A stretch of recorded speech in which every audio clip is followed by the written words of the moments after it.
welcome to another episode of Breaking the Guard. Just passed UFC here on Saturday. Not a big card, honestly. I didn't watch any of it besides the highlights. It was just not no one I'm really interested in seeing fight. I would have tuned in into the main event, but by the time I got on, it was already over. I think I was 3 of 2 for my fight picks, uh, and I had picked Derek Lewis to win that. I think anytime someone wants to bet against them, it's usually when he's gonna win. And the guy obviously shows he's still very dangerous, still very powerful, and you can't leave your chin dangling out there for him to touch. But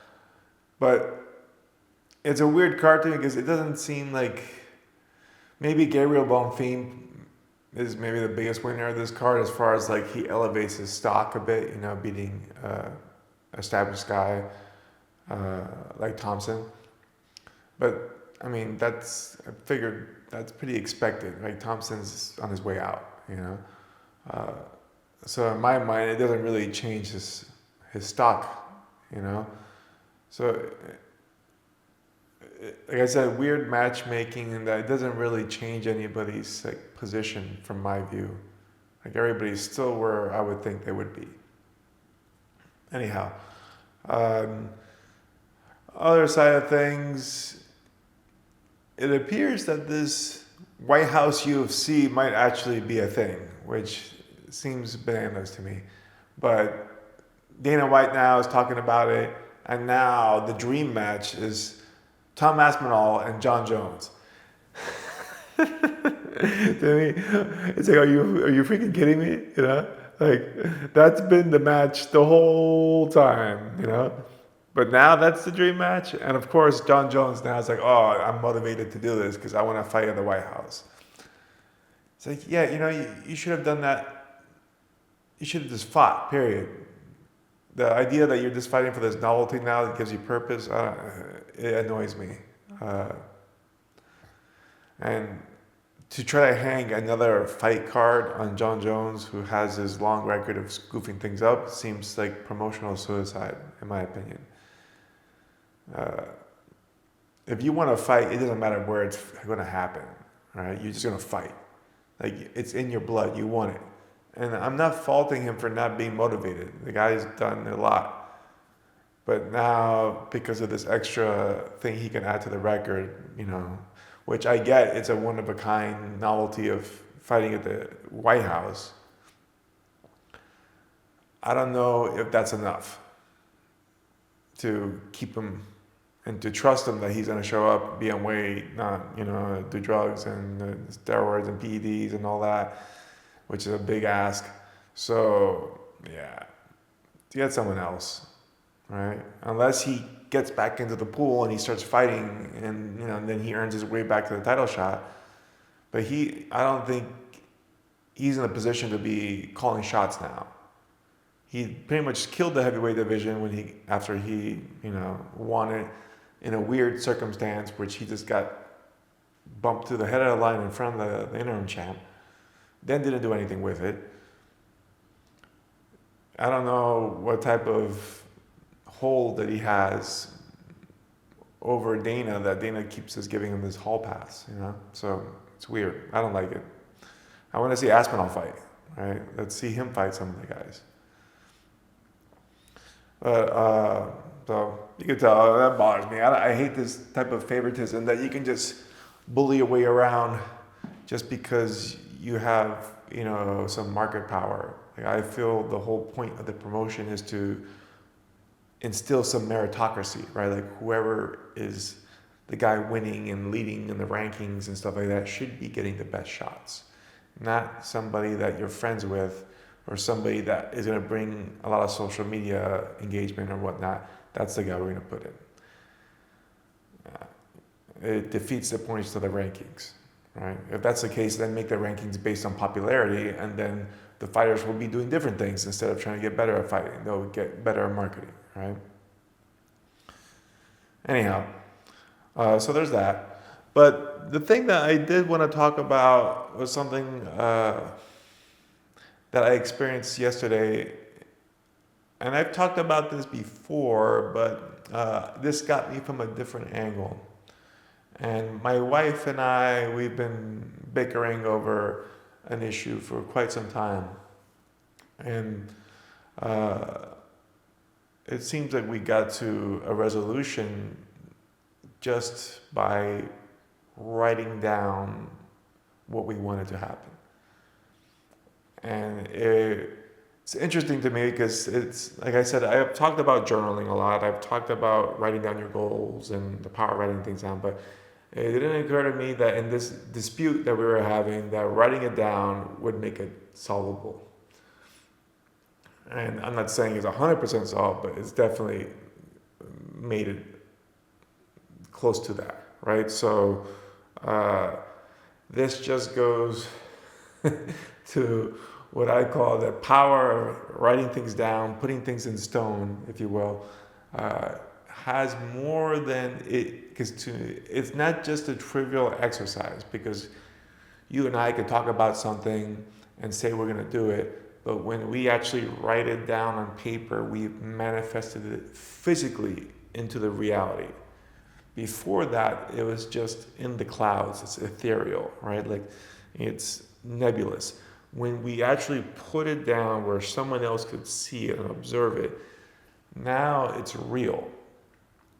And I think that reality, binding that thought, idea, agreement, dispute, whatever it is, into a real form, makes a big difference in your perception of it. And I find that, especially nowadays where everything's digital, people have forgotten the value of writing things down. And mind you, you could write things down on a word processor. That's fine too. But just make sure it's observable and you can be accountable for it, right? Like if I write it down somewhere secretly where I can't share with anybody or I can't see it, it doesn't really do me much good. And so that was just another insight into it. But again, there's lots of ways that you can utilize writing things down besides obviously handling a dispute, which to me was a new one. I've never handled a dispute by writing it down. So that was useful. Because I just handle it like any other problem. Like, okay, what are the problems of the dispute? What are the possible resolutions? What does party A want? What does party B want? What's the compromise? And that makes everything a lot smoother, because there's no misunderstanding. Everything's already been laid out until everybody's satisfied. But for training purposes, same things should be happening. And, I've talked about if I want to analyze training footage, for example, watch the video, take notes. For example, I did a breakdown on Saturday of Giancarlo Bodoni and Roberto Jimenez on their AIGA World Cup final match. And that was a great match. If you didn't watch it, go back and watch that. That was probably some of the most technical grappling you'll see, and like what I considered realistic grappling, in that this is grappling you would do in a self-defense or MMA situation. So it wasn't, like I said, like lightweight grappling where it's all 50-50 footlocks and like stuff that you'll get punched out on, or you just couldn't really do in a street fight. These two were going at it, exchanging takedowns, back scrambles, going for chokes. There was one like lock exchange, but I think it was a good representation of high-level jiu-jitsu. And one of the things that I was taking notes on was Roberto Jimenez's back taking, and it's commented quite a bit on that breakdown. He was doing a few things differently than what most people do with back these days. And One of them was rather than using seatbelt grips, he was using high body lock grips, right? And this is kind of old school. Back in the day, everybody was doing body lock for back retention. And then I feel like Marcelo Garcia was the one that really was pushing the seatbelt element of it. And everybody started making it mandatory. You have to be in the seatbelt, otherwise you're not doing good back control. But if you watch Roberto with Giancarlo, he is using a lot of high body lock, which allows him to stick to the back a little better because it doesn't allow the grip to slip. And he's nimble enough with his hips to be able to keep the hips centered the entire time. But there was a second thing that he did, which I noted, which was using the straight jacket. And if you guys recall, last week I was talking about how I need to improve my flexibility because I'm not able to do a leg trap off the straight jacket pins from back mount because I just can't pull my ankle high enough naturally. But I saw Roberto did something very clever, which is rather than use the straight jacket to arm pin to go for the rear naked choke, he actually switched it up to go for an arm bar. And in training, I did that yesterday. And I was like, oh, that worked pretty well. Because even though I couldn't keep a traditional back mount to get the leg hook in, if I know I'm going for the arm bar, I can let my hips right up a little higher. So now I can get that arm trap without compromising.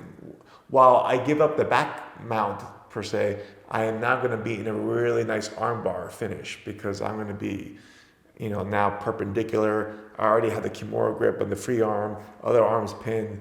So it sets me up for a triangle arm bar, or an X cross arm bar. So it puts me in a really solid position. But this is a result of note taking, writing things down and seeing like, oh, okay, look, I'm not just watching something. I'm saying, oh, I should try that later because you'll forget. I know I've done that before and I've forgotten lots of things to write down. But when I learn something or I take note of something that catches my interest, it's like I told you guys, I journal, but my journals are usually not about my feelings or like, oh, what, like, I was telling people at the gym about that. It's like, my journals are like factual references. They're like, okay, I need to work on this. I saw this today and I want to try to do this tomorrow. Or I did this wrong. These are the things I did wrong. I want to try to remedy those and make them better. So in this case, my journal is on my phone. I have it on a Google Doc that I can access anywhere. That gives me a lot of flexibility because if I was carrying around a notepad, it'd be covered in sweat and whatnot because I'm usually taking notes on the mats. So like I said, digital notes are fine as long as it's written down. But having that ability to have notes on you and take them whenever you learn something is huge. The other thing, another way of writing things down, like I've talked about also before, is this video. If you video your training sessions, you're going to be getting more out of them because you'll be able to review what happened afterwards and see things from a third-party perspective where you can catch mistakes that you couldn't catch from the first person view. It's weird to me that nobody does this. I guess I'm training at the gym. I don't see anybody with cameras. I'm the only guy filming myself. And that's why now you guys see on Wednesdays, I'm putting breakdowns of rolling footage that I get throughout the week. And I did this primarily just to give you guys more content. It seems like a lot of you guys enjoyed my rolling footage. And I'm like, hey, if I'm going to do it anyways, it's easy for me to make. And if I can make it useful for you guys, it's a double win. But I'm getting a third win, which is I'm getting to watch myself do things and be able to catch my own errors and my ways, or catch things that I did well that I can use more of. But in this day and age where everybody has a camera and people tend to be more narcissistic than ever, I still don't see people applying that narcissism in a useful way of filming yourself during training. And I'm talking about everybody. I don't see pro fighters doing it. I don't see the amateur fighters doing it. I don't see, that casual students doing it. Right now, I'm the only person that films myself. So it seems weird. Like, if you're a pro, in my opinion, you should be filming yourself, because instead of watching TV or Netflix when you're at home, you should be watching your training footage and seeing what you could have done better. That's a student of the game, in my opinion. If you're not doing that, I feel like you're a little lazy, if I'm being honest with you. If you're a pro and you don't watch yourself train, you're not watching your sparring footage, even your drilling footage. I mean, if you're a pro, that's what you do. And I know my brother and I did this. Now, I won't say we did it every day. That would be a lie. But we did do it. And I remember when Kit Dale was training with me here for ADCC in 2017, we were filming the sparring footage. And I was reviewing it with him afterwards. Say, hey, look at this part here. Oh, this was good. This was not so good. Right? Like, you have to be aware of these things, and you're not going to be cognizant of it during the match. So there's a lot of opportunity for development and learning just by filming yourself doing what you plan to do in a competition setting. And in my view, that's like just another way of writing things down. We're writing it by video, so it's like we're doing an animation, right? But on top of that, you should be writing notes of what you observe as well, right? So if I watch the video, then the things that I see that are noteworthy should be written down. Like, hey, at 3:30, I did this technique and it was a little sloppy. Here's what it could be done. I should fix this tomorrow in training. That in itself will give you direction. Because if you're just stumbling into training without a focus, without a goal, and just winging it, your performance and your growth will be winging it, which is not great.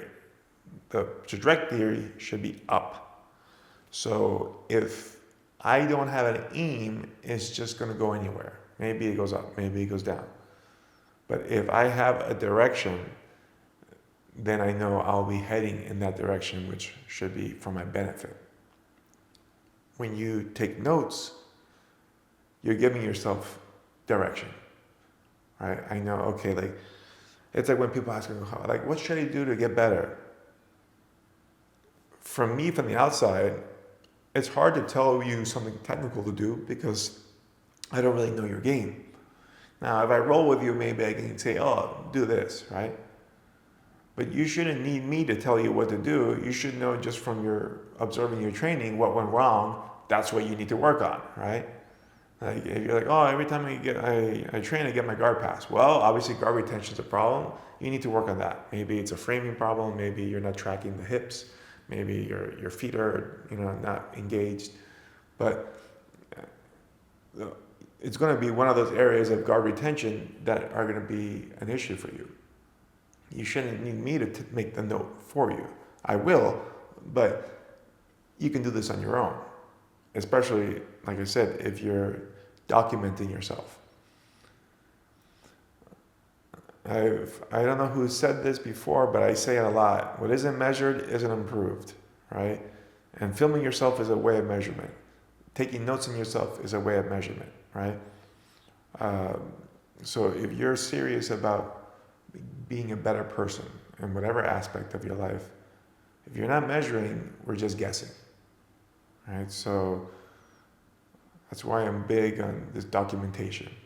And this reminds me of another thing. I was discussing with a business partner, which was that they were a little frustrated on, well, not a business partner, but someone who was also running a business. They were frustrated with hiring processes because they couldn't get their staff to do things right. And it's like, well, first of all, like, how extensive is the documentation, right? Like, is everything clear cut that you can explain to a third grader how to do this?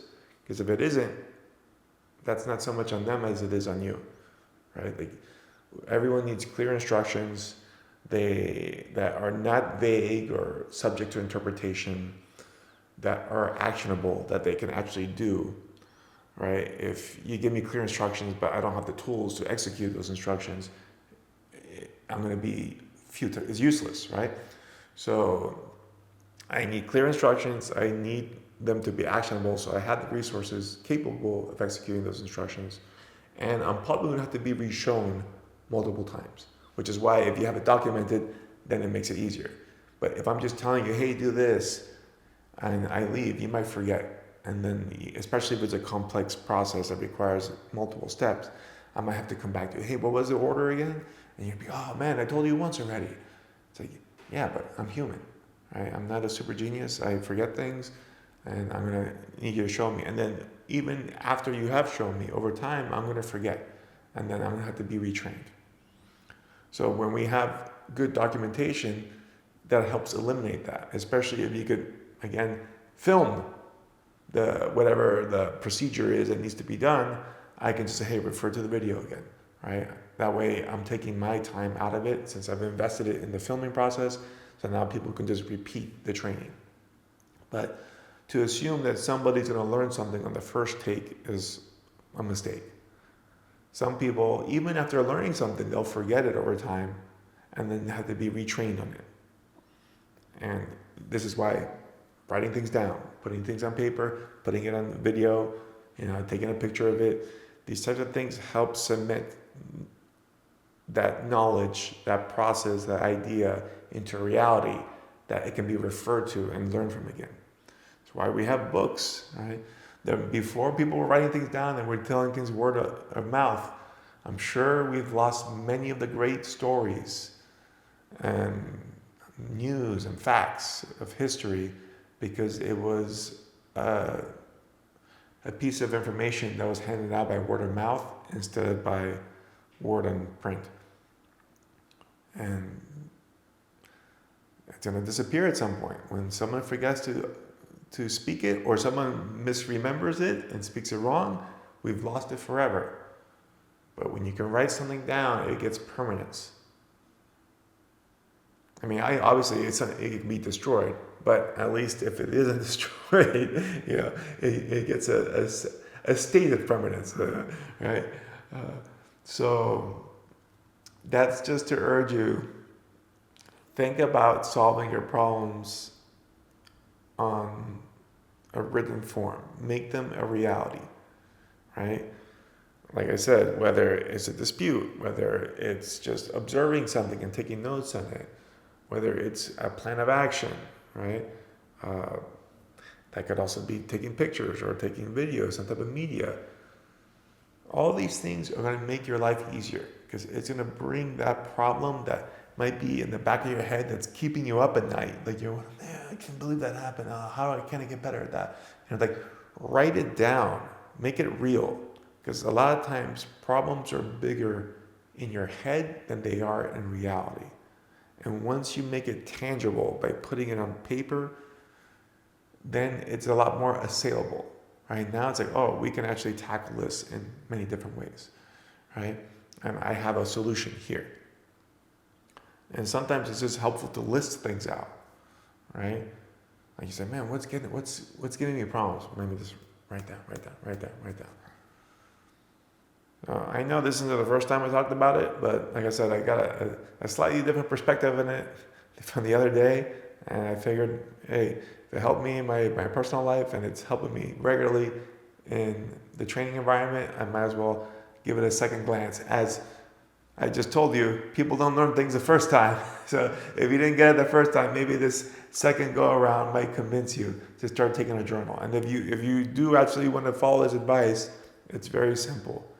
You don't need a notepad.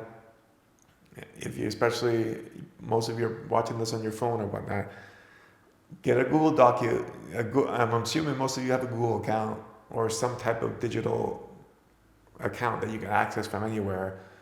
Make a document and just have it log in. I have mine that has I guess it's 4 years now of notes, just continuous on a daily basis. And you can just keep adding new pages every day as you move through. You don't have to have extensive notes. Mine are very straightforward. Like I said, it's more about factual things and actionable knowledge versus thoughts and feelings. So that has its place too, and I do insert that in there from time to time, but for performance purposes, I'm more about getting in things I'm trying to work on, actionable knowledge. But it does help if you're having some emotional turmoil and whatnot to also dump it on paper so you can actually see everything out there and understand like, oh, okay, I'm dealing with all this stuff, but really the core of this issue is this part here, right? So it's useful for everything. Just give it a shot if you haven't done it before. If you do it for a few days, I'll tell you, if you do it for a week, it'll become a habit because you can just either start your day or end your day by taking notes. You know, like if you start your day, it's usually you're planning in advance, right? Like I'm going to look to tackle this, this, and this. Or you're maybe practicing gratitude. I'm writing, I'm thankful because I have these things, all good things. If you're doing it at the end of the day, it's nice because you're kind of summarizing what happened that day, what things you could have learned. Of course, there's nothing stopping you from doing it at both times. But, you know, if you had to pick one time, you know, you can choose based on what you feel is more important. Anyhow, that's all I have for you today. And I wish you a wonderful week, and I'll see you all later on.